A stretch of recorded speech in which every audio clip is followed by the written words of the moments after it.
ದೇಶದಲ್ಲಿ 4ನೇ ಹಂತದ ಮತದಾನಕ್ಕೆ ಇನ್ನು 3 ದಿನ ಮಾತ್ರ ಬಾಕಿ ಉಳಿದಿದೆ. ನಾಳೆ ಬಹಿರಂಗ ಪ್ರಚಾರ ಅಂತ್ಯ ಆಗ್ತಾ ಇದೆ. ಹಾಗಾಗಿನೇ ಇವತ್ತು ಪ್ರಧಾನಮಂತ್ರಿ ನರೇಂದ್ರ ಮೋದಿ, ಗೃಹ ಸಚಿವ ಅಮಿತ್ ಶಾ ಹಾಗೆಯೇ ಕಾಂಗ್ರೆಸ್ ನಾಯಕ ರಾಹುಲ್ ಗಾಂಧಿ ಅಬ್ಬರದ ಕ್ಯಾಂಪೇನ್ ಅನ್ನು ನಡೆಸಿದ್ದಾರೆ. ಹೇಗಿತ್ತು ದಿಗ್ಗಜರ ಪ್ರಚಾರದ ಭರಾಟೆ ಅನ್ನೋದನ್ನ ನಿಮಗೆ ತೋರಿಸ್ತೀನಿ.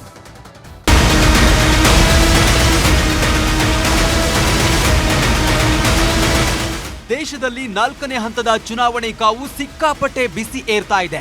ಒಂದು ಕಡೆ ಮೋದಿ, ಅಮಿತ್ ಶಾ, ನಡ್ಡಾ ಬಿರುಗಾಳಿ ಥರ ಪ್ರಚಾರ ಮಾಡ್ತಿದ್ದಾರೆ. ಮತ್ತೊಂದು ಕಡೆ ಪ್ರಿಯಾಂಕಾ ವಾದ್ರಾ, ರಾಹುಲ್ ಗಾಂಧಿ ಉತ್ತರ ಪ್ರದೇಶದಲ್ಲಿ ಇವತ್ತು ಸುಂಟರ ಗಾಳಿಯನ್ನೇ ಎಬ್ಬಿಸಿದ್ರು. ಬೆಳಗ್ಗೆ ಮಹಾರಾಷ್ಟ್ರದ ನಂದೂರ್ಬಾರ್ ಜಿಲ್ಲೆಯಲ್ಲಿ ಮೋದಿ ಶಿವಸೇನೆ ಮತ್ತು ಎನ್ಸಿಪಿ ಬಣಗಳ ವಿರುದ್ಧ ಪ್ರಚಾರ ಮಾಡಿ ಬಿಜೆಪಿಗೆ ಮತಬೇಟೆ ಆಡಿದ್ರು. ಮಧ್ಯಾಹ್ನ ತೆಲಂಗಾಣದ ಮೆಹಬೂಬ್ ನಗರ ಮತ್ತು ಹೈದರಾಬಾದ್ನಲ್ಲಿ ಮೋದಿ ಸಮಾವೇಶ ನಡೆಸಿ ಕಾಂಗ್ರೆಸ್ನವರು ಮೀಸಲಾತಿ ವಿರೋಧಿಗಳು ಅಂತ ಗುಡುಗಿದ್ರು. आरक्षण पर कांग्रेस का हाल ये चोर मचाए शोर वाला है. धर्म के आधार पर आरक्षण बाबा साहब के सिद्धांतों के खिलाफ है. संविधान निर्माताओं ने जो संविधान बनाया उसकी पीठ में छुरा भोंकने वाला ये माफ न कर सके ऐसा पाप है. लेकिन कांग्रेस पार्टी का एजेंडा है दलित, पिछड़े, आदिवासी इनका आरक्षण छीन करके माइनॉरिटी के नाम पर अपने वोट बैंक को दे देना. ಮೋದಿ ಕಾಂಗ್ರೆಸ್ನವರ ಮೇಲೆ ಹರಿಹಾಯ್ದ್ರೆ ಉತ್ತರ ಪ್ರದೇಶದ ಕಾನ್ಪುರದಲ್ಲಿ ರಾಹುಲ್ ಗಾಂಧಿ, ಸಮಾಜವಾದಿ ನಾಯಕ ಅಖಿಲೇಶ್ ಯಾದವ್ ಜಂಟಿಯಾಗಿ ಸಾರ್ವಜನಿಕ ಸಮಾವೇಶ ನಡೆಸಿದ್ರು. ಈ ಸಲ ಫಲಿತಾಂಶ ಬರ್ತಿದ್ದಂತೆ ಮೋದಿ ಪ್ರಧಾನಮಂತ್ರಿಯಾಗಿರಲ್ಲ, ಬರ್ದಿಟ್ಕೊಳ್ಳಿ ಅಂದ್ರು ರಾಹುಲ್ ಗಾಂಧಿ. 2024 4 जून नरेंद्र मोदी हिंदुस्तान के प्रधानमंत्री नहीं रहेंगे.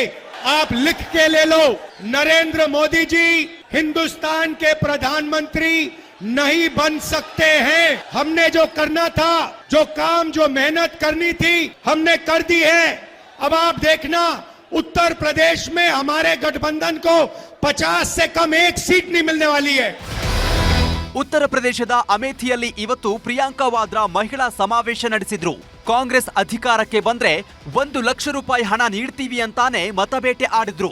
ಜೊತೆಗೆ ಮೋದಿ ಸರ್ಕಾರದ ಮೇಲೆಯೂ ಗುಡುಗಿದ್ರು. ದೇಶದಲ್ಲಿ 4ನೇ ಹಂತದ ಚುನಾವಣೆ ಕಾವು ಜೋರಾಗ್ತಿರೋ ಮಧ್ಯೆ ಕಾಂಗ್ರೆಸ್ ಅಧ್ಯಕ್ಷ ಮಲ್ಲಿಕಾರ್ಜುನ್ ಖರ್ಗೆಗೆ ಚುನಾವಣಾ ಆಯೋಗ ಎಚ್ಚರಿಕೆ ಕೊಟ್ಟಿದೆ. ಇದಕ್ಕೆ ಕಾರಣ ಖರ್ಗೆ ಚುನಾವಣಾ ಆಯೋಗದ ಮೇಲೆ ಮಾಡಿದ ಆರೋಪಗಳು. ಚುನಾವಣಾ ಆಯೋಗ ಮತದಾನದ ಅಂಕಿಅಂಶ ಸರಿಯಾಗಿ ಕೊಡ್ತಾ ಇಲ್ಲ, ಬೇಕಂತಲೇ ಶೇಕಡವಾರು ಮತದಾನ ಅಂಕಿಅಂಶ ತಡವಾಗಿ ಕೊಡ್ತಿದೆ. ವಿಳಂಬ ನೀತಿ ಬಿಟ್ಟು ಚುನಾವಣಾ ಆಯೋಗ ಸರಿಯಾಗಿ ಲೆಕ್ಕ ಕೊಡಬೇಕು. ಚುನಾವಣಾ ಆಯೋಗದ ಮೇಲೆ ವಿಶ್ವಾಸಾರ್ಹತೆಯೂ ಕಡಿಮೆಯಾಗ್ತಿದೆ.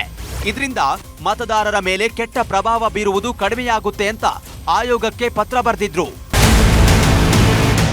ಮಲ್ಲಿಕಾರ್ಜುನ್ ಖರ್ಗೆ ಮತ್ತು ಇಂಡಿಯಾ ಕೂಟದ ಪತ್ರಕ್ಕೆ ಕೇಂದ್ರ ಚುನಾವಣಾ ಆಯೋಗ ಸ್ಪಷ್ಟನೆ ಜೊತೆ ಖಡಕ್ ಎಚ್ಚರಿಕೆಯನ್ನು ಕೊಟ್ಟಿದೆ. ಚುನಾವಣಾ ಆಯೋಗ ಸ್ವತಂತ್ರ ಸಂಸ್ಥೆ ಅನ್ನೋದನ್ನ ಮರೆಯಬಾರದು. ಮಲ್ಲಿಕಾರ್ಜುನ್ ಖರ್ಗೆಯವರ ಆರೋಪಗಳು ಆಧಾರರಹಿತವಾದದ್ದು, ಅಸಮರ್ಥನೀಯ ಮತ್ತು ಗೊಂದಲ ಸೃಷ್ಟಿಸುವ ಪಕ್ಷಪಾತದ ಹೇಳಿಕೆಗಳಂತೆ ಭಾಸವಾಗುತ್ತೆ. ಮತದಾರರ ಮತದಾನದ ದತ್ತಾಂಶದ ಮೇಲೆ ಆಕ್ರಮಣವನ್ನ ಚುನಾವಣಾ ಆಯೋಗ ಸಹಿಸೋದಿಲ್ಲ. ನಿಮ್ಮ ಹೇಳಿಕೆಗಳು ಮತದಾರರ ಮೇಲೆ ಋಣಾತ್ಮಕ ಪರಿಣಾಮ ಬೀರುತ್ತೆ ಅನ್ನೋದನ್ನ ಮರೆಯಬೇಡಿ ಅಂತ ಖರ್ಗೆ ಪತ್ರಕ್ಕೆ ಉತ್ತರ ಕೊಟ್ಟಿದೆ. ದೇಶದಲ್ಲಿ ಇಲ್ಲಿಯವರೆಗೂ 3 ಹಂತಗಳಲ್ಲಿ ಮಾತ್ರ ಮತದಾನ ಆಗಿದೆ. ಮೇ 13ಕ್ಕೆ 4ನೇ ಹಂತದ ಮತದಾನ. ಹೀಗಾಗಿ ಮತದಾರರನ್ನ ಸೆಳೆಯೋಕೆ ಎಲ್ಲ ಪಕ್ಷದವರು ಜೋರಾಗಿಯೇ ಕಸರತ್ತು ಮಾಡ್ತಿದ್ದಾರೆ. Bureau report, news 18 Kannada. ಕನ್ನಡಿಗರ ನೆಚ್ಚಿನ ನ್ಯೂಸ್ 18 ಕನ್ನಡ ಈಗ ವಾಟ್ಸ್ಆಪ್ನಲ್ಲೂ ಲಭ್ಯ. ಕರ್ನಾಟಕ, ದೇಶ ವಿದೇಶಗಳ 360 ಡಿಗ್ರಿ ಸುದ್ದಿಯ ವಿವರಗಳನ್ನ ನಿಮ್ಮ ಕೈ ಬೆರಳುಗಳಲ್ಲೇ ಪಡಿಲಿಕ್ಕೆ ಈ QR ಕೋಡ್ ಅನ್ನ ಸ್ಕ್ಯಾನ್ ಮಾಡಿ, ನಮ್ಮ ಚಾನಲ್ ಫಾಲೋ ಮಾಡಿ, ನೋಟಿಫಿಕೇಶನ್ ಆನ್ ಮಾಡಿ.